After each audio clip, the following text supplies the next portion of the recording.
Clerk, call the roll. Glenn Whitley, County Judge. Here. Roy Charles Brooks, Commissioner Precinct 1. Present. Andy H. Wynn, Commissioner Precinct 2. Here. Gary Fickus, Commissioner Precinct 3. Here.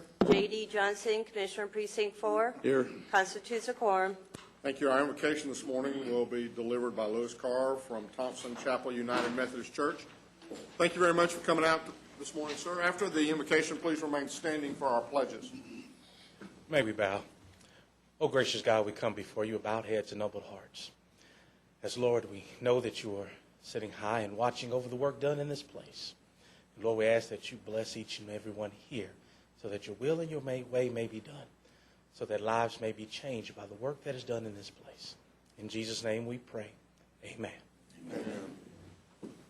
I pledge allegiance to the flag of the United States of America and to the republic for which it stands, one nation under God, indivisible, with liberty and justice for all. Honor the Texas flag. I pledge allegiance to thee, Texas, one state under God, one and indivisible.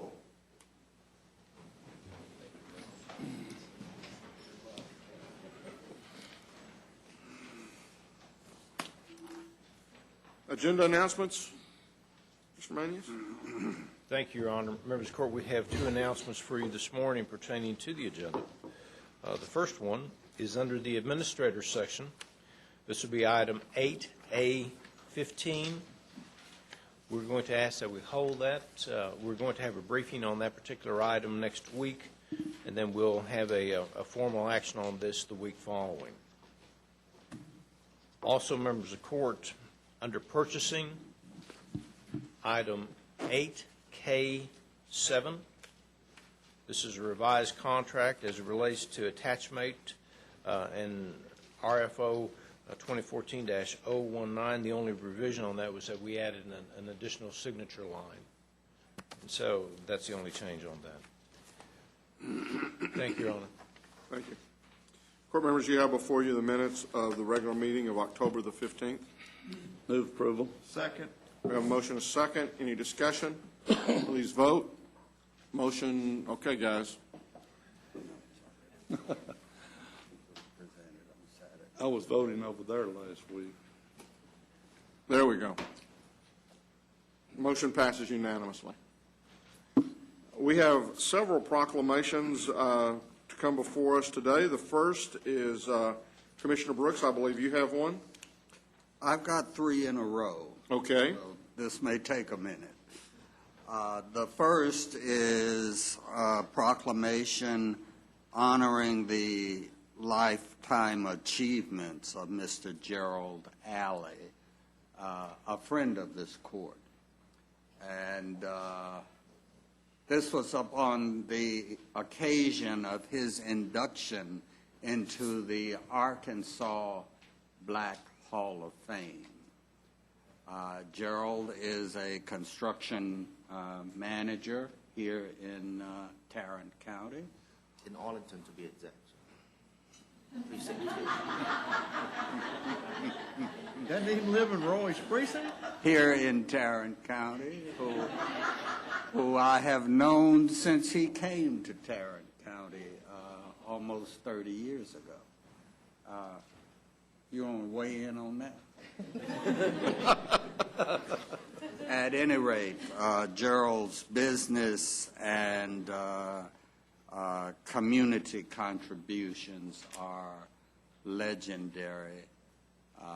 Among other things, his family, he and his wife, have a foundation that gives scholarships and other educational opportunities to young people. And he also sits on the Board of Trustees of the University of Arkansas at Fayetteville. He is quite worthy of such an honor, and this was presented to him on Saturday night upon his induction, so I move its ratification. Second. We have a motion, a second. Any further discussion? Please vote. Motion passes unanimously. Next is the proclamation concerning Food Day in Tarrant County. Would you read that into the record, please, Your Honor? Whereas Food Day is a year-round nationwide celebration of and movement toward a more healthy, affordable, and sustainable food culminating in the Day of Action. And whereas this day was created by the nonprofit Center for Science and Public Interest and is driven by a diverse coalition of food movement leaders and citizens whose aim is to bring individuals closer to real food that is produced with care for the environment and animals, as well as the women and men who grow, harvest, and serve it. And whereas Food Day addresses pressing food issues such as poor diets, food insecurity, hunger, and food safety, as well as the unsafe conditions of food and of farm workers. And whereas national partners includes the American Public Health Association, the National Sustainable Agricultural Coalition, Farmers Market Coalitions, and many others. And whereas Food Day seeks to inspire the action of communities of every city and state of this country with the coming together of individuals and organizations to learn, debate, and mobilize to improve our food system and the American diet. And whereas we applaud the many efforts the Tarrant County Food Policy Council has made and continues to make by hosting Food Day in Tarrant County and organizing events such as the Apple Crunch that will provide county residents with thousands of apples in the heart of downtown Fort Worth. Now therefore be it resolved that we, the Commissioners Court of Tarrant County, do hereby proclaim Thursday, October the 24th, 2013, as Food Day throughout Tarrant County, in witness whereof we have hereunder set our hands and cause the seal of Tarrant County to be affixed this 22nd day of October, 2013. There are a number of organizations in this county who have been working on food availability and safety issues over the past several years, and we've made some progress. The areas in which food deserts exist are getting smaller, but there is still work to be done. I move approval of this resolution to recognize the fact that progress has been made. We have a motion and a second. Any discussion? Please vote. Motion passes unanimously. We've got present to receive this Ann Sawyer Caldwell from the Public Health Department, and Sherry Simon from Meals on Wheels.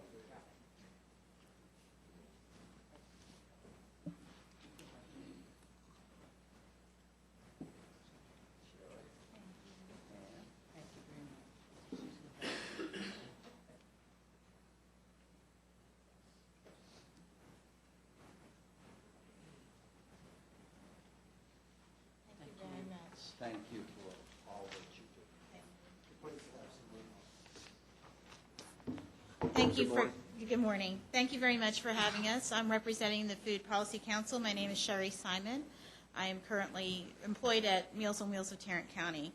And we are launching really our Food Policy Council here in Tarrant County on the same day as Food Day to represent the fact that we need to continue working and providing nutritious, healthy food for all citizens of Tarrant County, so that we don't have those food deserts, and that all people have open access to healthy and affordable food.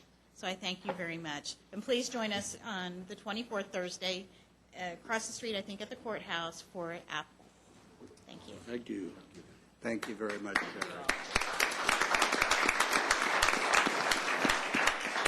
Sherry. And finally, Your Honor, we have a proclamation honoring the 113th year of service by the Thompson Chapel United Methodist Church to the Fort Worth community. Would you please read that into the record? Whereas Thompson Chapel Methodist Church was organized by Reverend Richard Thompson, R.C. Carter, Johnny Russell, Jacob Hereford, C.R. Washington, and C.B. Williams, who started the church in a tent in Reverend Thompson's backyard at 2811 Prospect. And whereas Reverend Richard Thompson and Father Al Thompson, Jr. donated the property at 2011 Prospect for the purposes of erecting a sanctuary that was built between the years of 1906 and 1912, and whereas in 1924 the congregation grew larger in size and was moved to the large brick building to accommodate all, and whereas during Reverend Shelley A. Kesey's tenure, the word United was added to the church's name, which became Thompson Chapel United Methodist Church, and whereas the church has come a long way from its beginning as a tent with dirt floors and has been a beacon of hope through Jim Crow, the Great Depression, 2 world wars, and the Civil Rights era, and whereas we congratulate the Thompson Chapel United Methodist Church, which has stood and prospered for 113 years, and celebrate with them a season of greatness. Now, therefore, be it resolved that we, the Commissioners' Court of Tarrant County, do hereby proclaim Tuesday, October 22nd, 2013, as Thompson Chapel United Methodist Church Day, in witness whereof we have hereunder set our hands and caused the seal of Tarrant County to be affixed this 22nd day of October, 2013. I move approval of this proclamation. Second. We have a motion and second. Any discussion? Please vote. Motion passes unanimously. Thompson Chapel is one of those congregations that is once again on the move. They're growing and building, and this is encouragement. I would like to ask Pastor Lewis Carr and his members that he brought with him to please join me at the podium.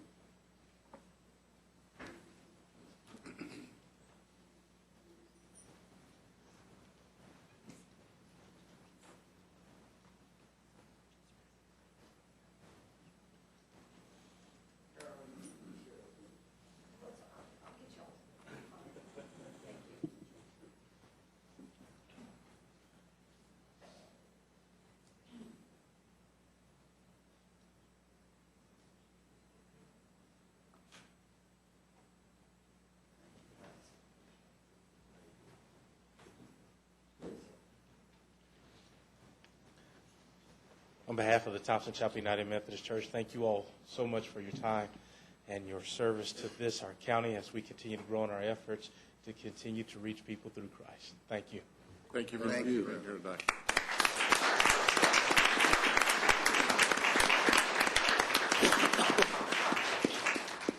Our next proclamation is on Domestic Violence Awareness Month, and Mary Lee Hafley is here, so Mary Lee, come on down. Whereas Tarrant County is dedicated to reducing the incidence and effect of family violence by increasing the public's awareness and by collaborating with shelters, transitional living programs, and other essential services to provide safety and security to victims of intimate partner violence, and whereas the Tarrant County Council on Family Violence is comprised of elected officials and their staffs, together with social service agencies, healthcare, and nonprofit agencies, to raise awareness about family violence and the resources available to those impacted in domestic violence situations in Tarrant County. And whereas the crime of domestic violence violates an individual's privacy, dignity, security, and humanity throughout the systematic use of physical, emotional, sexual, and psychological and economic control and or abuse, including abuse of children and the elderly. And whereas the problems of domestic violence are not confined to any group or groups of people, but cut across all economic, racial, and societal barriers and are supported by societal indifferences, and whereas the impact of domestic violence is wide-ranging, directly affecting individuals and society as a whole here in this community, throughout the United States and the world, and whereas survivors of domestic violence themselves have been at the forefront of efforts to bring peace and equality to the home, and whereas during the month of October, all citizens of Tarrant County are encouraged to remember family violence survivors and their families, to promote the programs and organizations that serve them, and to participate in community efforts to improve the safety and well-being of individuals throughout Tarrant County. Now, therefore, be it resolved that we, the Commissioners Court of Tarrant County, do hereby proclaim the month of October 2013 to be Domestic Violence Awareness Month in Tarrant County, to draw attention to the epidemic of family violence. In witness whereof, we have hereunto set our hands and caused the seal of Tarrant County to be affixed this 22nd day of October 2013. I'll move its approval. Second. A motion, a second. Please vote. Motion passes unanimously.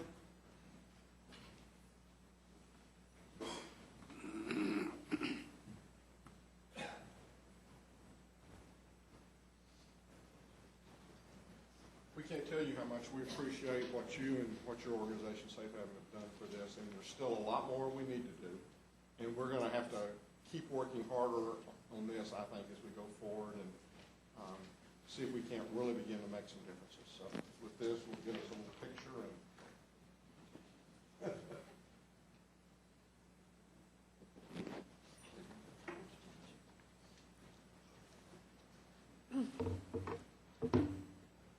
Thank you, gentlemen, for presenting us with this proclamation. It's really important that the leaders of our county say out loud that this is an important issue to where we live, to our citizens, and to the people that are your constituents and the people that populate Tarrant County, including Arlington. So I thought that I would tell you just a second about what happened in Tarrant County in 2012. There were 114 deaths in the state of Texas relative to domestic violence in 2012.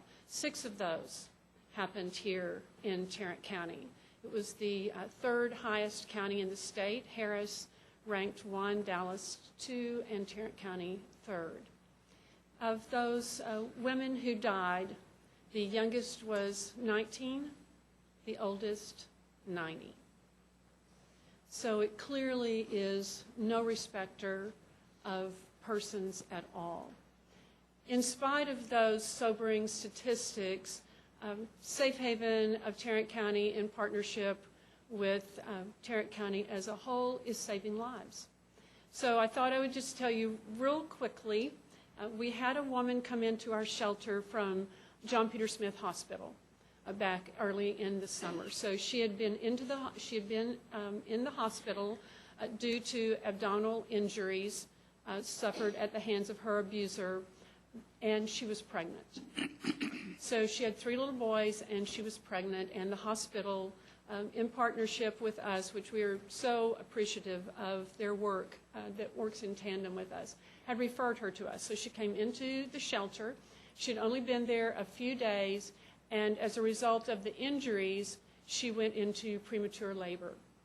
So the baby wasn't due for about 6 weeks, but she went into labor. And she had the baby in our shelter. In our shelter. Yes. So I get a call on a Saturday morning.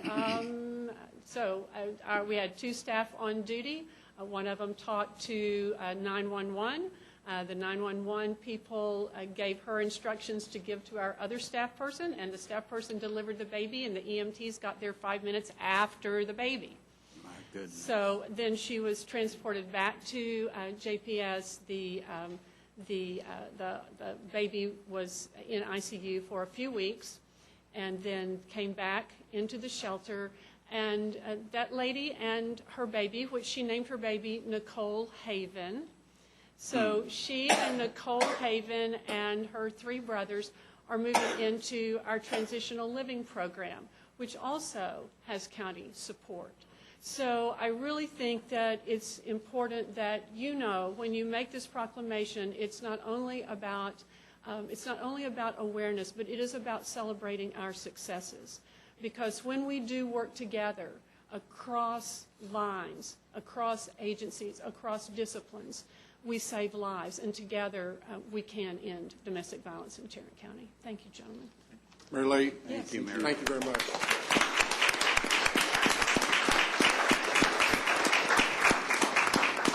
again, one of the things that I think we need to do, and I would urge and challenge the men, especially in this room, if not everybody, but especially the men, to given any opportunity to get up and to speak in front of a group, that you at least acknowledge that no form of violence is appropriate under any circumstance whatsoever.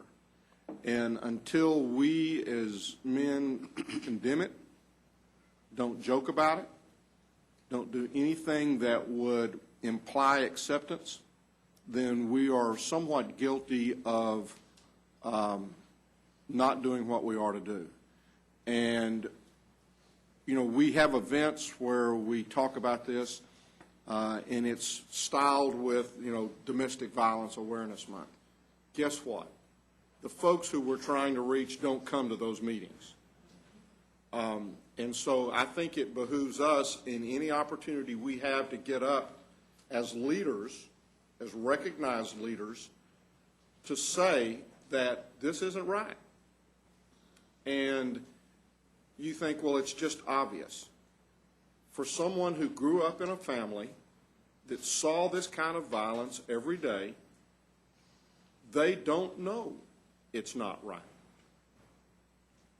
And until we repeat it, whether it be in the schools, if we're reading books, whether it be at civic organizations, wherever it may be, until we begin to tell people and they hear it from more than one source, then they have no background, no measuring stick other than the measuring stick that they grew up with, and sometimes that measuring stick was used to hit them. And so it is critical that we do more. And men, it's especially critical that as leaders we stand up and say this so that other folks who may be either just sitting in our meetings, we never realize how much our words affect other people.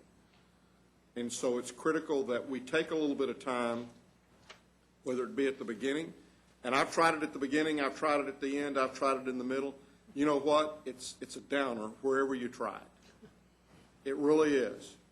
But it's something that I think is critical for us to say so that people begin to hear it from more than just one, to hear it from someone other than a woman saying this,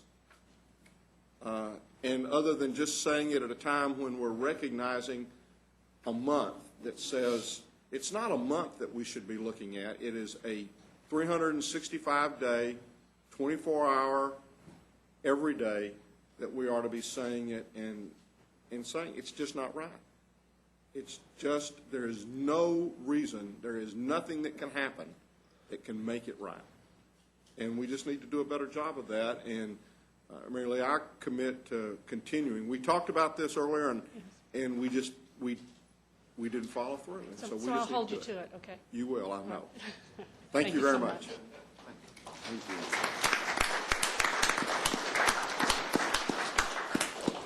The last proclamation is for the Birdville Baptist Church, their 160th anniversary. They were not able to make it down here this morning, so we're going to move for the ratification, and we'll present this at another time. So I'll Second.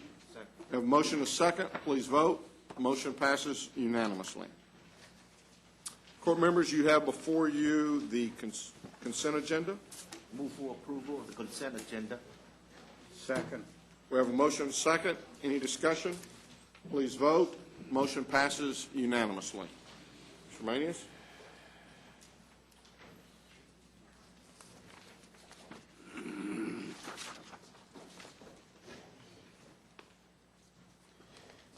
Thank you, Your Honor. Members of the Court, we have 4 items for your consideration this morning. The first item is really pretty special, and I'm going to just introduce it for just a second, and then I'm going to ask Mr. Gray to make some comments, and then we'd like to, if you all decide to accept that check for $254,000, we'd like to get a picture of it also. So, a long time ago, we began working with the CUC on a program where that counties came together to develop software. And the purpose of that was twofold, really. We wanted to make sure that the software that we developed was software that satisfied the needs of counties, especially big counties in Texas. And the second one, just as important, was that we believed that if we collaborated with other counties in software development, that there would be cost savings that are associated with that. And our first project was the Juvenile Case Management System. We put about a little bit more than $3.9 million into the development costs, and we are now seeing the fruits of our investment. We have more counties that are joining us, and that's what this check is about this morning. So I'm going to ask Mr. Gray to make some comments, and then we're going to ask that the court receive and accept those particular funds. Thank you, Mr. Manius. Judge, Commissioners, my name is Charles Gray. I'm with the Texas Conference of Urban Counties, and I'm here to thank you. Thank you for your ongoing support and confidence in this innovative program, TechShare, that your leadership helped to begin about 10 years ago. And it's been a struggle at times. It's been a challenge at times. To bring counties together to do IT projects is a very challenging thing to do. But you've stood behind the program and behind the association every step of the way. As Mr. Manius indicated, the Juvenile Case Management System that you've helped fund and developed is a software system that's owned and operated by the counties for the counties. I like to think that TechShare is a nonprofit software company that belongs to its customer. And that's a little bit different than a regular software company because we're solely dedicated to serving you. Not-for-profits have a difficult challenge. This morning on NPR I heard a story about how do you evaluate a not-for-profit. And there's three things that they mentioned. One is, do they help financially benefit the community? And I think we're going to see that we do. Number two, are their administrative costs a low proportion of their expenses? And I think we meet that standard. And third is, do they deliver value to their community? And I think TechShare has proven through the Juvenile Case Management System that's now in use in almost 100 counties in Texas that we've delivered value. Now, when counties join and use the full system, like Denton County has elected to do, they provide what's called a capital payment. And that payment is intended to repay you and your partners for the investment that you made in building that software. There are other counties who've budgeted to join this program in 2014, including Travis County. So I hope this isn't the last time I'll be up here giving you a check. I hope it's the first of several checks that I'll be giving you for participation in the TechShare Juvenile Case Management System. So Denton County agreed to join the system. They paid their portion of the capital costs, and now we're presenting you a refund of that amount. That money goes directly back to the funding counties in the amount of $253,000 and change. We want to do 54,000. I told You did. I'm not good with numbers. The judge knows that. Anyway, I tell you what we're going to do. Let's get the court to accept it. But before you do, just one other comment to show you how involved Tarrant County is in TechShare. We are developing more and more software, and we felt that we needed greater oversight from CUC than just simply the board of directors. And so we, working with the board of directors, they approved a TechShare Oversight Committee that basically is the governing entity for TechShare. And Judge Woodley sits as the chair of that, and he's been instrumental in putting obviously our finances in a structure that we all understand now, and a process by which we're moving software forward.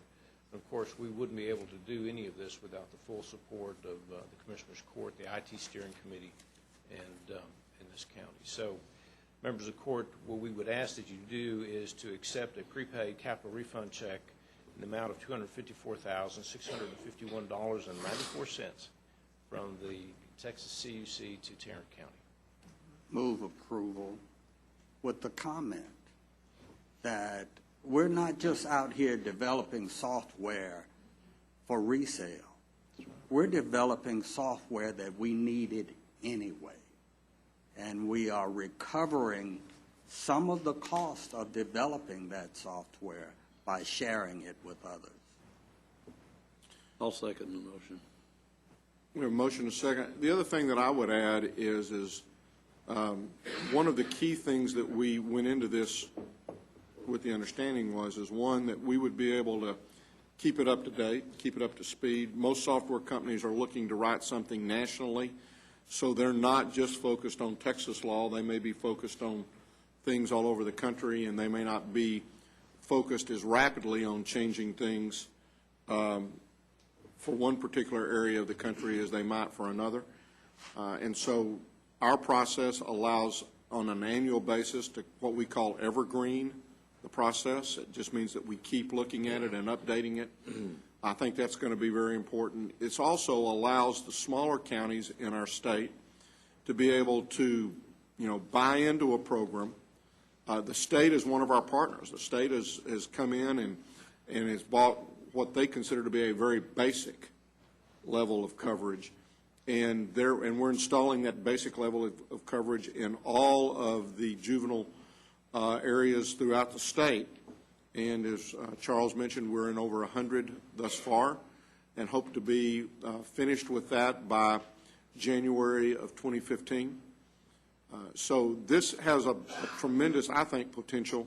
We started out with juvenile. We're going to be moving into other areas, courts, prosecutor. There's a lot of different stuff that we're going to be doing. It is exciting, and it's something that I think I'm proud that as Tarrant County that we were one of the leaders in working with this from the very beginning. So if there's no further discussion, please vote. Motion passes unanimously. Could we ask Charles to come up and give Sure. that check to you all, and so we can all get together and take a photo? Do we get this by the way? That would be good. And I want to thank Randy and his department and the folks in IT also for again helping with this process. You want to come up here?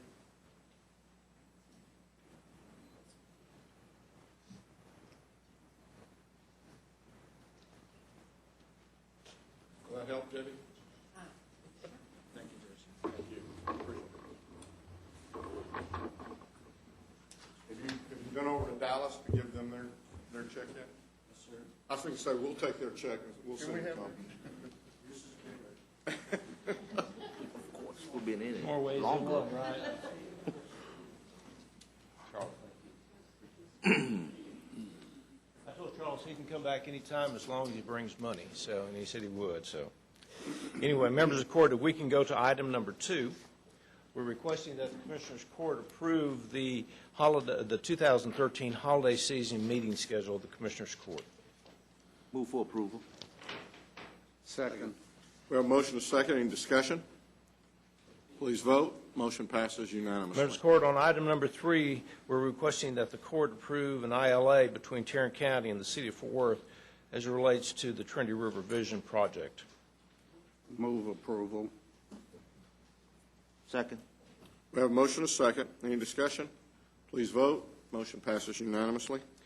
Finally, members of the court, on item number 4, we're requesting that the court concur with actions of the Board of Trustees of the Tarrant County Hospital District and approve the JPS Professional Office Complex Phase 6 project construction contract and budget between the Hospital District and G.L. Barron Company for renovations of a suite which is located on the second floor of 1315 building in the JPOC.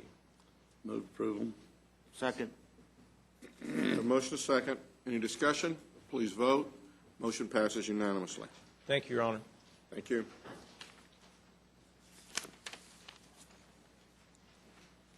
Snyder.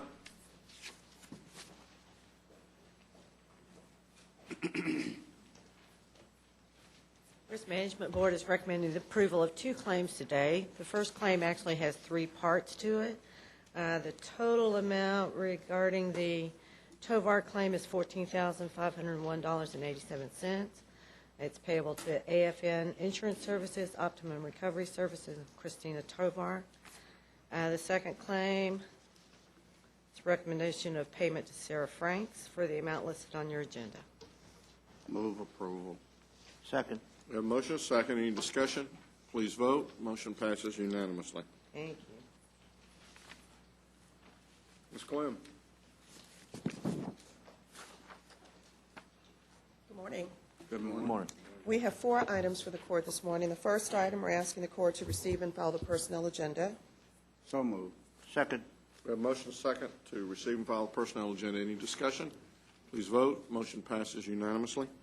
Item number 2, we're asking the court to approve a waiver of terminal benefits for Precinct 4. Precinct Operations Supervisor from Precinct 4 retired at the end of September with 400 vacation hours. Commissioner Johnson is requesting a waiver of 272 of those vacation hours effective 10/23. We're estimating the fiscal impact to the Road and Bridge Fund to be a little bit more than $8,800 excluding fringe benefits. Move approval. Second. We have a motion, a second. Any discussion? Please vote. Motion passes unanimously. Item number 3, we're asking the court to approve organizational changes to the Sheriff's Office in Criminal District Court 1. Judge Beach is requesting the transfer of a vacant judge's bailiff's position to the Sheriff's Office. Effective 10/23, she will rely on the sheriff for her security services. Excellent. Move approval. Second. We have a motion, a second. Any discussion? Please vote. Motion passes unanimously. And our fourth and final item, we're asking the court to approve a change to the table of organization to add 1 new full-time court reporter position to County Criminal Court number 2. Just in the way of a little bit of background, Criminal Courts 2 and 6 have shared a court reporter position since 2008. Back in the summer, Court 6 asked that that position become a full-time position. Court 2 is now asking for a full-time position effective 10/15. As indicated in your court communique, the impact to the general fund will be around around $97,000, excluding fringe benefits.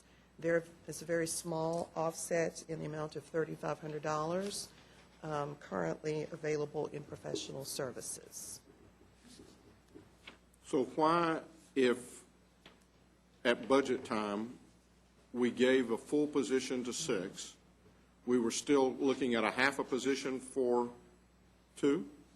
It's my understanding that the two halves became the whole, and I'm sure Debbie or Ange can correct me, became the whole that then went to 6. But then why didn't we anticipate this at budget time when we had 2 halves were a whole and we had 1 without any?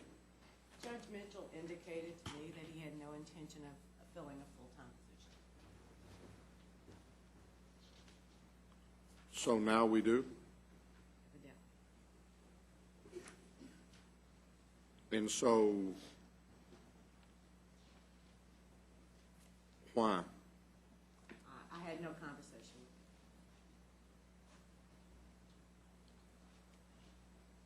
Maybe we could get the judge to come over and explain it. Well, I mean, I guess there's nothing that has occurred since. You want to come forward on this, or are you happy being where you are at? I'm happy where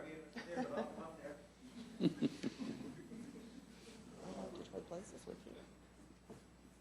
I mean, I need to know what's changed since we approved the budget or since we went through the whole budget hearing that we're now looking at increasing our budget by $96,000.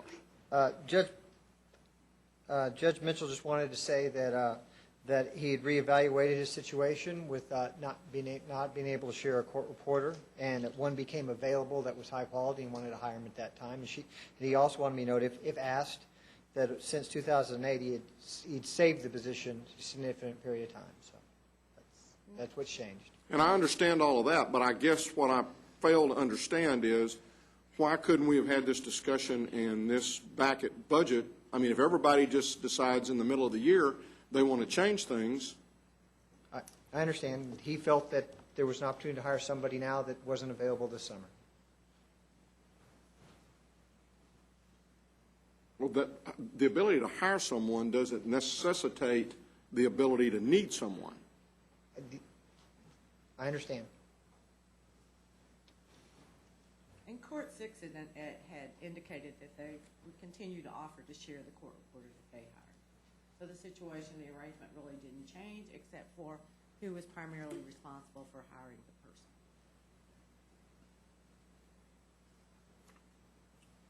Has this person already been hired? Yes, sir. Then why are we here?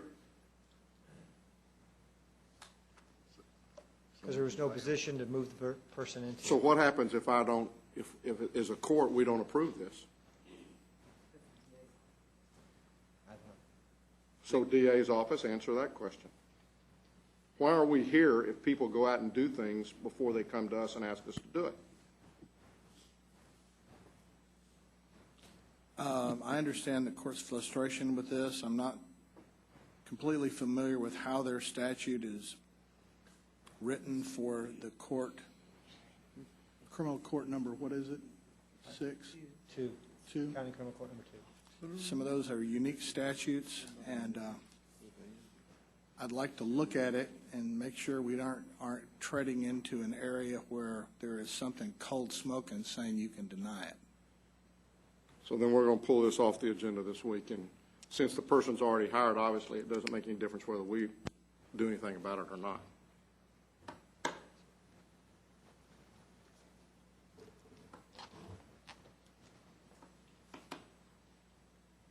Do y'all agree? Since I've already done this, I mean, I guess I'll now look to y'all and see if you want to. Well, one judge did what he wanted to. I guess you can too, Judge. Would everybody out here, I just want everybody out here to remember that comment. Because I have an inkling that at some point in time in the future, I may want to bring that back up. Thank you, court, for allowing me. I second the motion. Now, would public health like to come forward? You don't have to. Lord have mercy. Hi, Margie. Hi, everybody. How are y'all Hi, today? how are you? Just great. How are y'all? I wanted to give you a little bit of background about why I'm here. We're asking for a waiver of rebid, and what I'm asking to do is Tarrant County Public Health serves as the administrative agency for all the HIV and AIDS services grants, which come from either HRSA or the Department of State Health Services. The Department of State Health Services, I call them dishes, requires us to do competitive bidding for our grants and for our funding that we put out into the street. We did a competitive bid in the Wichita Falls area this year because the Wichita Falls Health District has decided they will no longer be providing services for those who are HIV positive as far as HIV and AIDS services as of December 31st of this year. So we put an RFP out on the street for all of our services for that community. There are 14, I believe, service categories. We had one agency apply to do one service, which was oral health services. So we have nobody that has applied to do the medical services or wraparound services. Because of the way that DSHS requires us to do a competitive bid, we would have to go out now based on Tarrant County policies and do another rebid because it's over $50,000. And we're asking the court to waive that rebid so that we as Tarrant County Public Health can go out to the community and try to drum up business because we are concerned about continuity of care and ensuring that clients don't have a gap in services.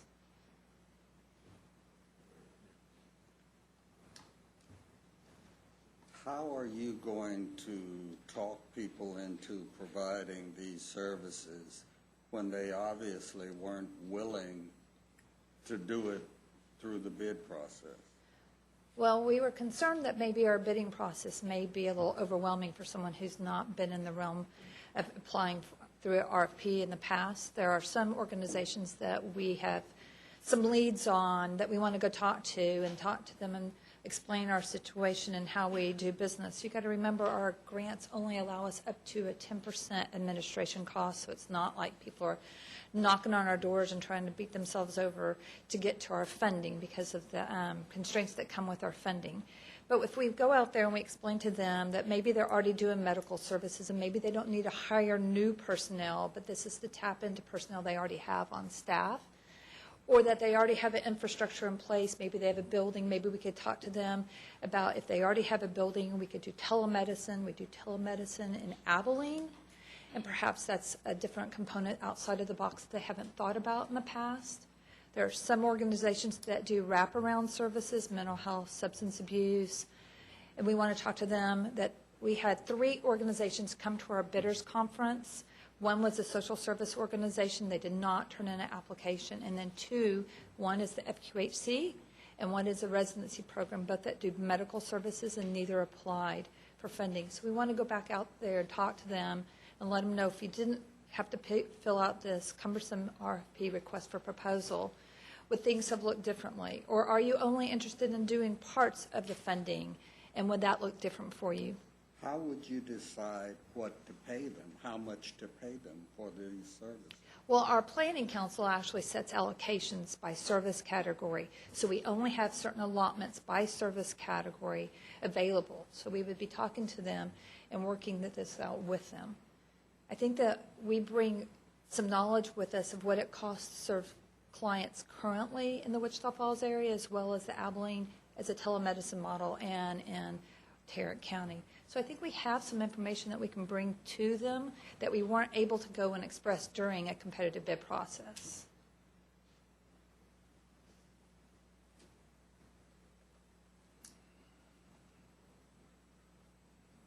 We don't have a motion or a second right now.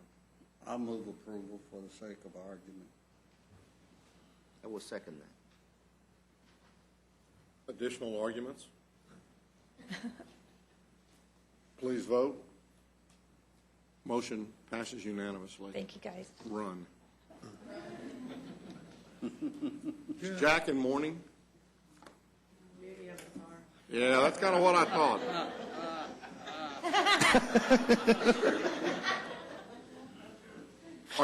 Did you file any kind of a motion for bullying against Alabama?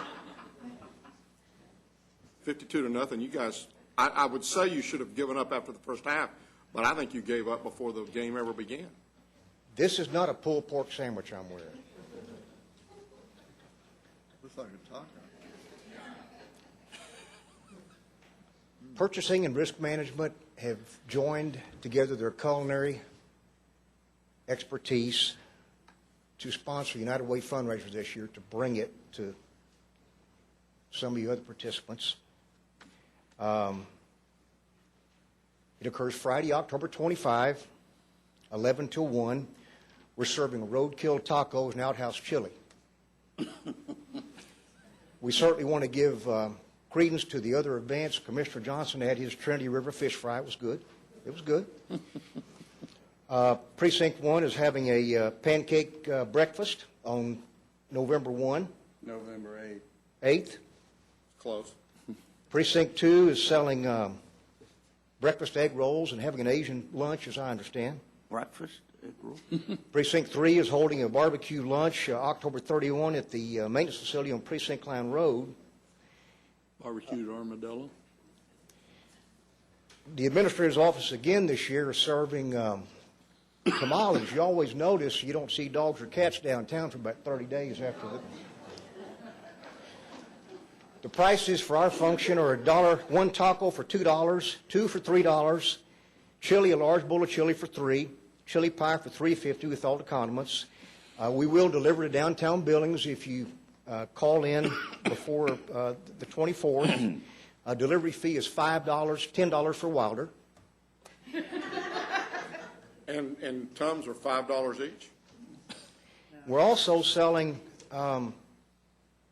Tarrant County Christmas ornaments, and they will be available tomorrow. For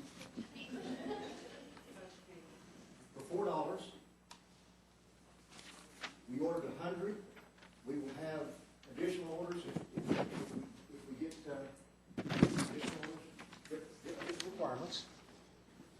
You know that seal is copyrighted, don't you? Pardon? That seal on that deal is copyrighted. That's right. Did you ask this court to give you permission to use it? We'll give you that permission for $5 per ornament. Thank you, Judge. We do have 2 business We've got to pay items. for it. We got to pay for a new court reporter we've got. We do have two business items. Item 1 is a bid award recommendation for bid 2014-003. This is a wind replacement for the Tarrant County Resource Connection Aquatic Center. Recommendation be to award to Mascot Construction Incorporated in the amount of $44,133.50. The low bid from Mart Incorporated did not even include their addendum, which talked about all the specifications, and we did not consider them for award. They sent in their tabulation sheet, and that's about it. Move approval. Second. We have a motion and a second. Any discussion? Please vote. Motion passes unanimously. Our last item is another bid award recommendation for bid 2013-123. This is renovation for the ME's original building. Recommendation be to award the low bidder, Mid Plains Construction, amount of $1,650,394. If this is approved, we're seeking contract approval and ask the court to accept the payment and the performance bond. Move approval. Second. We have a motion and a second. Any discussion? Please vote. Motion passes unanimously. Thank you. 52 to nothing. You know, there's just some things I wouldn't do. Where taco is one. Come on down, Mr. Skinner. How are you, sir? I'm fine. I'm not all gussied up like Jag, but hope you're not disappointed. We have three items for your consideration this morning. We are requesting the court's approval of an agreement for right-of-way procurement supplemental agreement number 1 with the Texas Department of Transportation related to improvements to US 377. This supplemental agreement essentially sets forth the county's right-of-way acquisition role and places a fixed amount of bond funding investment on the project. Move approval. Second. We have a motion and a second. Any discussion? Please vote. Motion passes unanimously. Our second item, we are requesting the court's approval of an interlocal agreement with the sorry, I got my Benbrook Water Authority. This is related to improvements to US 377, and this will be to fund utility relocations, and it will be funded through Precinct 1 discretionary bond funds.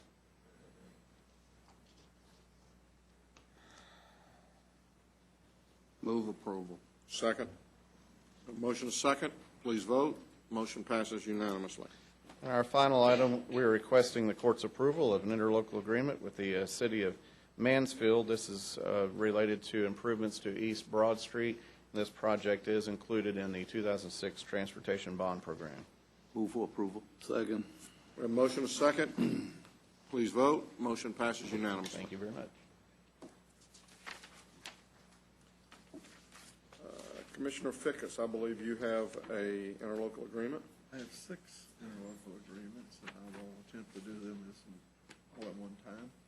Interlocal agreements, 8N1, A, B, C, D, E, and F. They are with the City of Colleyville and Keller for liquid asphalt purchase, road work to be done with the City of Euless, the City of Euless again, the City of Colleyville, and the City of Colleyville. Second. Move for approval. We have a motion and a second. Any discussion? Please vote. Motion passes unanimously. Are there any appointments today?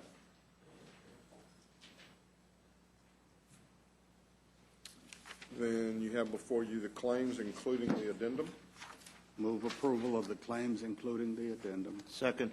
I have a motion and a second to approve the claims, including the addendum. Any discussion?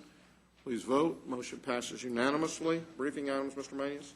Thank you, Your Honor. Members of the court, we have 2 items to bring to you this morning. The first one concerns a presentation relating to the City of Everman Tax Increment Financing Zone. Mr. McMillan is here to address the court. Good morning, Judge, Commissioners. Today we have representatives from the City of Everman here to present information about the proposed establishment of a 290-acre tax increment financing reinvestment zone, mainly along the city's eastern edge, that will facilitate new commercial and residential development. The majority of the property within the zone is mainly undeveloped land that lacks the necessary infrastructure for development. The proposed funding in the TERS will fund approximately $3.8 million in project costs for streets, water, drainage, and other utility improvements. These improvements in public infrastructure are expected to facilitate development privately, valued at over $37 million over the life of the TERS. Today we have Ray Richardson, the mayor of Everman, Mike Nicoletti from Everman, and Larry Klein from Schrader & Klein to give the presentation on the details of the TERS.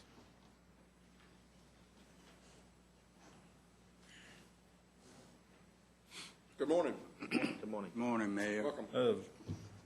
I'm Ray Richardson, the mayor of the city of Everman, and first of all, I just want to thank you guys for letting us come before you and make our presentation. A TIF zone in our city would be very beneficial to us and help us open up and develop some properties that we currently have. And with that being said, I'm going to turn it over to Larry Klein.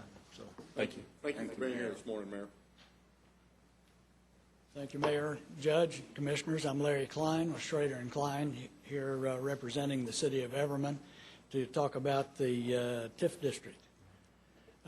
First, just a little background about Everman. It was originally inhabited in the early 1800s by Indian tribes, incorporated in 1945.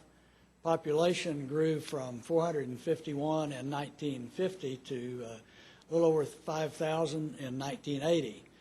Since then, however, the growth has slowed considerably, and the city has added only 640 people in the last 30 years. So it's obvious that Everman needs some form of stimulus to bring in new development. The city has chosen a tax increment financing district to do that and to use that as one of the tools, as we typically say, that gives them another arrow in their quiver to help stimulate economic development. The proposed TIF area covers about 290 acres that's generally undeveloped and lacks basic public infrastructure. This is the projected boundary of the TIF district. You can see from the map that most of the area is undeveloped and really lacks the basic public infrastructure, the roadways, water, sewer, and that's really what is included in the project plan for this TIF district. You can see here that the bulk of the money is projected to be used for roadways, a little over $2 million, slightly under $1 million in water, about $500,000 in sanitary sewer, and about $250,000 for drainage, and then some additional money in the TIF project plan for administration. This is a 30-year TIF that we're proposing, and so that administrative cost will be carried throughout the life of the TIF. Now it doesn't want to work. There we go. This is more detail on projects that are in the project plan, detailing the roadway costs, and you can see from the maps using the numbers, the red numbers on each of the projects to show basically where they are, but primarily in the undeveloped areas of the city. You'll notice item number 11 has an interesting name. That would be the extension of Roy Brooks from Enon to Shelby. We won't participate in that one. Speak with Commissioner Brooks about that, if you would. The next is the water projects, basically increasing the sizes of some existing water lines and then putting in some new water lines, a total of $851,000. The third category, the sanitary sewer, of about $500,000. Again, installing some new sewer lines and increasing the size of an existing line. And then finally, number 13 is permitting and design of $250,000 for drainage area improvements north of Enon between Thompson and Forest Hill Drive. These projects total a little over $3.7 million. The cumulative added value that we've projected is about $37.5 million. And again, remember, we're talking about over the next 30 years. We've been, I believe, very conservative in our projections of new added value we're only projecting added value of $5 million over about the next 12 years. So this begins to build very slowly, and ultimately we believe will build up to about $37.5 million. In this proposal, we're suggesting that the city of Everman contribute 75% of its M&O tax rate, and that Tarrant County and the hospital district would only contribute 50% of their tax rates.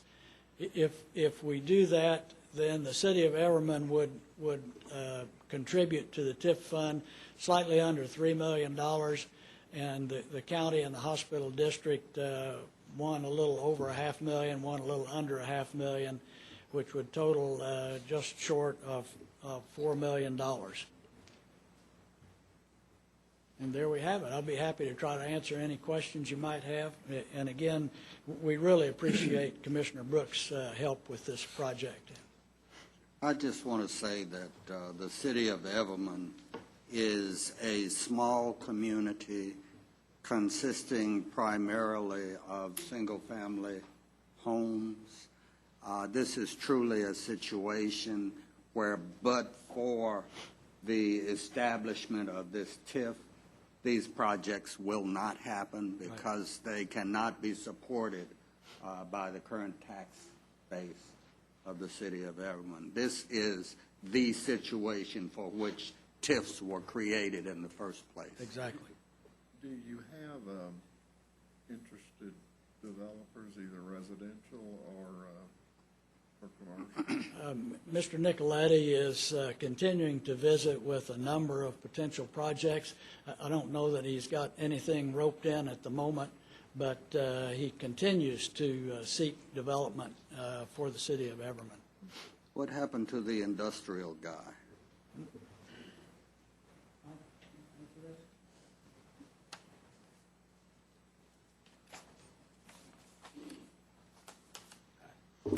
Actually, we've had quite a bit of interest in Everman as of late, and we've submitted several projects to the state. We've had some site visits by potential developers of major importance. So far, none of those have committed to us. We have, however, been able to land a couple of smaller projects that we're working on right now. But we do have some interest, and we're continuously working to try and bring new development to the area. Hopefully this TIF will be just the right incentive to make those things happen. Yes, sir. What is the tax rate in Everman? We're at $1.10 right now, and we passed 2 bond packages, and that's a total of 10 cents for street improvements and 5 for parks. So we're technically roughly $1.25 per acre.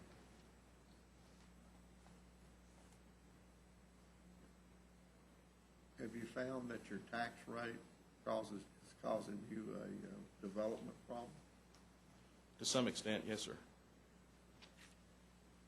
It's probably one of the highest in the county, or the city, I would think.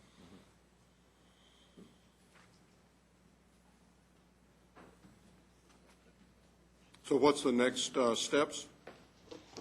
Judge, Commissioners, we'll be working with the City of Everman to move forward with a participation agreement based on these terms. And I do want to note that while the City of Everman is participating at 75% of their M&O rate, the county's proposal is to participate at just 50% of our straight overall tax rate.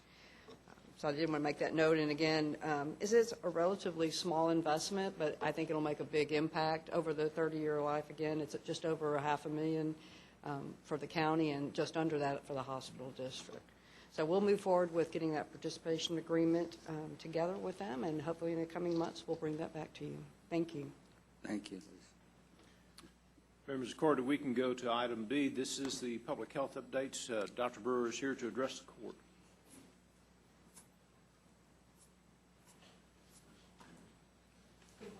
Good morning. Good morning. 2 updates for you. The first one is West Nile virus. Last week we had 71 mosquito samples tested. 1 sample was positive for West Nile virus. That was in Colleyville.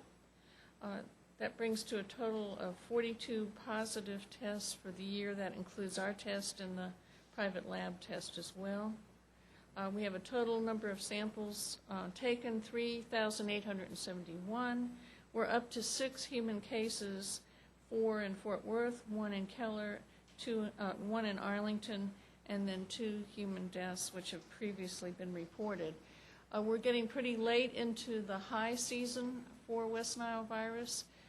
We're going to be treating it as a year-round issue, but we have had some activity this month, so we're urging everybody to stay vigilant. We hope that the cold weather will help slow things down.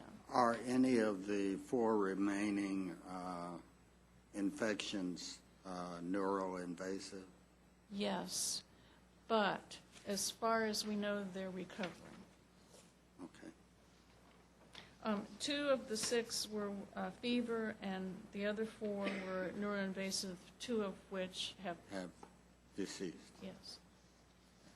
The latest case was neuroinvasive, and I did ask about them, and they are at home recovering. Good. Any other questions or comments about West Nile virus?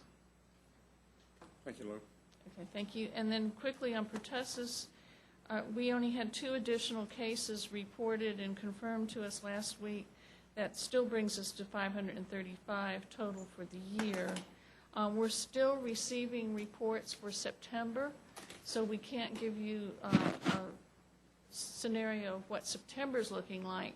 But looking back, we can tell you that we did see a decline overall in August, and that July was definitely our peak month.